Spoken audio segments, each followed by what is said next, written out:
Hey guys, welcome again to my channel.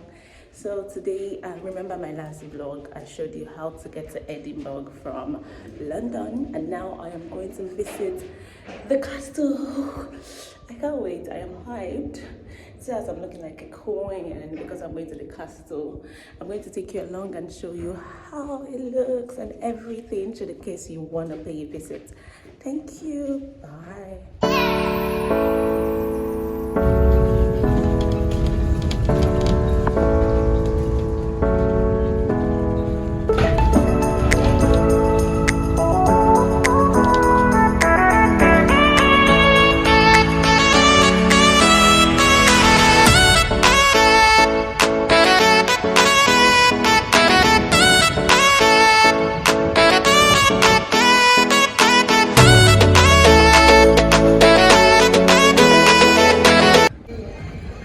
So we booked our ticket online. I'll write the details on this video, and now we're trying to find where our tour guide is. I'm walking towards High Street as instructed.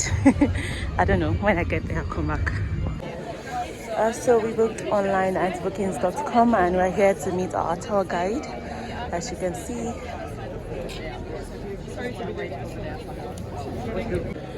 So I was also given this ticket. It's my access into the castle, as you can see. Thank you.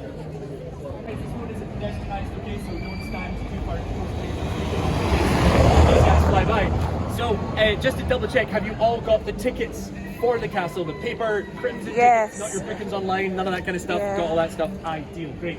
We are literally waiting for 4 more people. We'll give them a couple more minutes, and if they don't turn up, we're just going to head up towards the castle and get started, okay? Yeah. 3 minutes to go. The tour itself is about an hour and a half, but really it starts when we get up to the castle as well, so don't worry, we're not going to like cut things short or anything like that as well, but we'll head up there. To get to the castle though, as we say, we'll break you guys into 2 small groups. We'll just head up towards the Royal Mile, up towards the castle, and start on the esplanade up there as well. It's not too far to walk, it's quite an easy stroll. It will be quite busy with a lot of people though, so we'll just take our time as we make our way up, alright? So just give us a couple of seconds, we'll see where the latecomers are. They're probably up there waiting for us because they didn't read their tickets properly, but nevertheless, and then we'll get going. Okay, just give us a couple of minutes, guys. Thank you. There, first of all, welcome on the castle tour, welcome to Edinburgh. Just going to very quickly introduce myself. My name is Jule, and as you can probably tell already, doesn't sound like the most Scottish name, right? That's because I'm not from Scotland originally. I moved here about 4 years ago, moved here from Germany, and I moved here to study. I did a master's degree, and I studied English literature, and I finished that after a year, and then I didn't really know what to do next because I studied literature, so obviously I didn't have a plan, right? But I already knew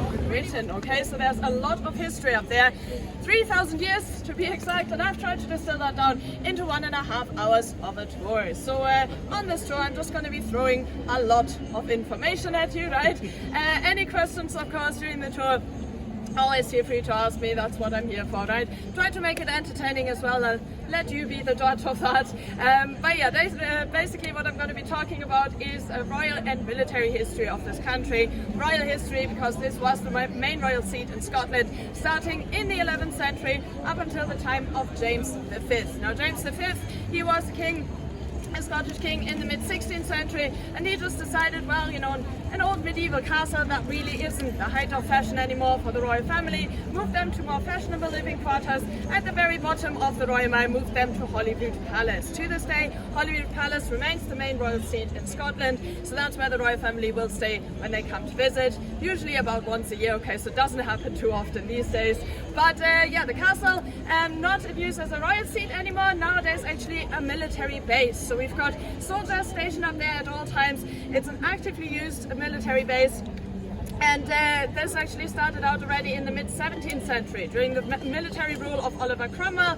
He came up here, saw the castle and realized this is going to make an ideal military base, stationed his army up there, and from then on we've had the army in the castle. So these days they say there's about 300 soldiers stationed in the castle at all times.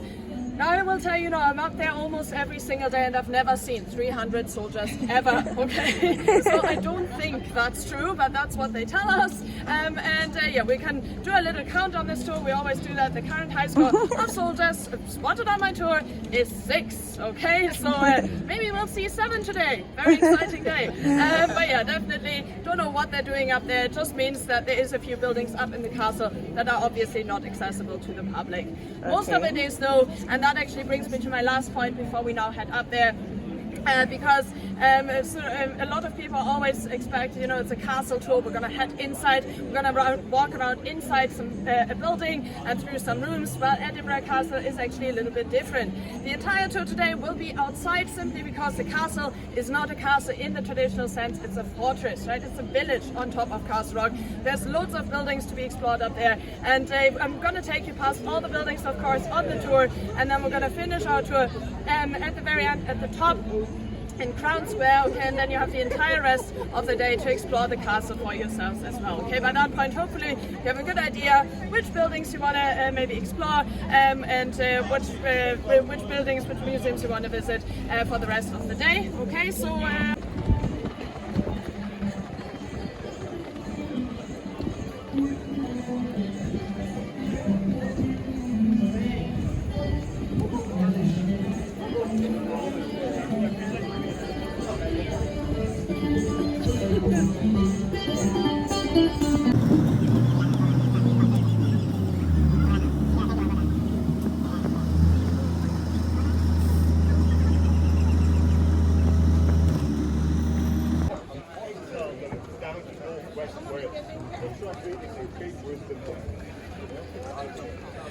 Yes, finally at the Edinburgh Castle.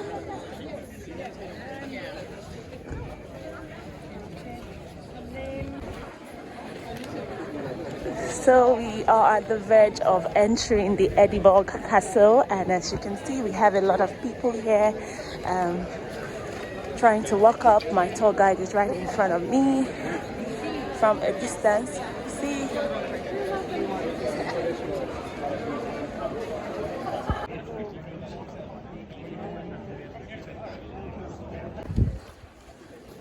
So guys, I can't film like everything, but the best I can bring to you, I'll definitely do that because the tour guide feels uncomfortable with me filming the whole session. But as you can see, we're in front of the castle, and it's important you register online before coming here. So see, now we have to confirm our ticket right in front of the castle. This helps us to gain access into the castle. We got drama.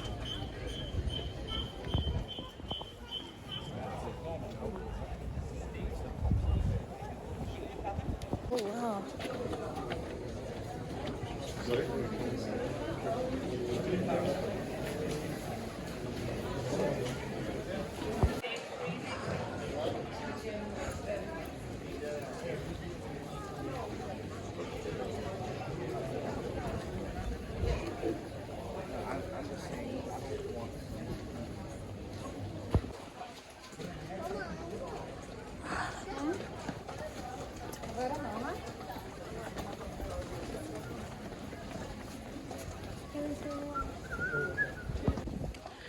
So for a fact, these cannons were never used years back.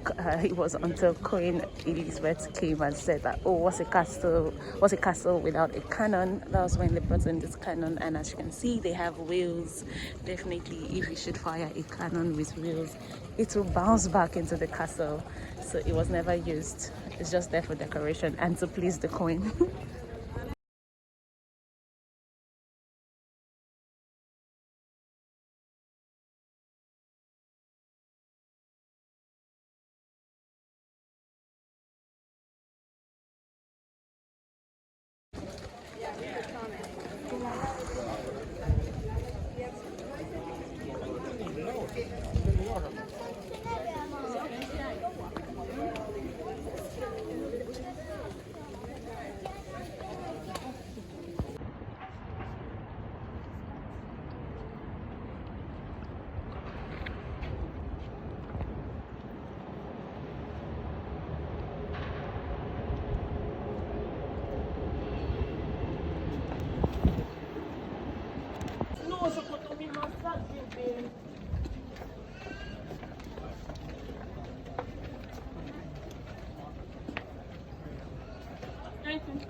yeah, it's always a surprise. But yeah, definitely listen out for that tomorrow. While we're here, as I said, I asked you just now to have a look at the news and also to Braveheart once the Jubilee happened. And the Wars of Independence, they actually started out in the year 1296. 1296, the last heir to the throne up here had died, and we didn't have an ex-Scottish king. There were quite a few people with claims to the throne at the time, an ex-Scottish king. And when they were still trying to decide, the English king at the time, Edward I, very kindly offered to step in, right?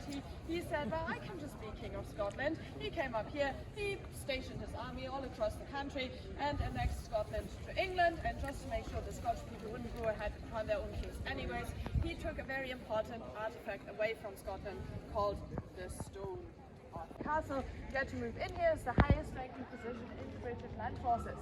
The current castle governor is actually a man called Alistair Bruce, direct descendant of Robert the Bruce, right? So he's returned to claim the castle again as well. And with his descendant here, let's just hope he doesn't burn down the castle this time round, right? But yeah, I think that's a very interesting link. And obviously this means this building, you won't be able to go inside. It's someone's home, okay? So unless you know him, you're probably not going to get inside. So now we are going into the oldest building in Edinburgh Castle. It's called the St. Margaret's Chapel, and it wasn't burnt because it was a chapel. That was before the chapel was rebuilt.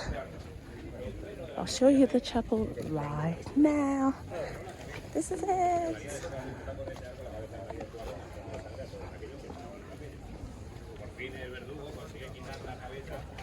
By yourselves as well. So first of all, It has been inhabitant for 3,000 years. We're going to have the oldest building in the castle here.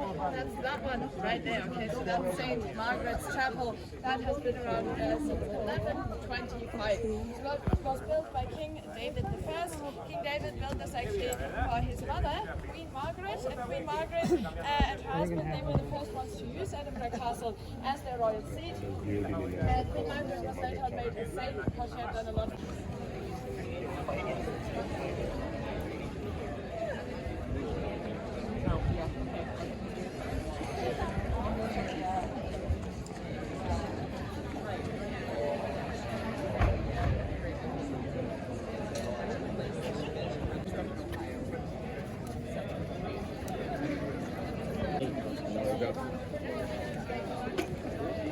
when it's Sunday.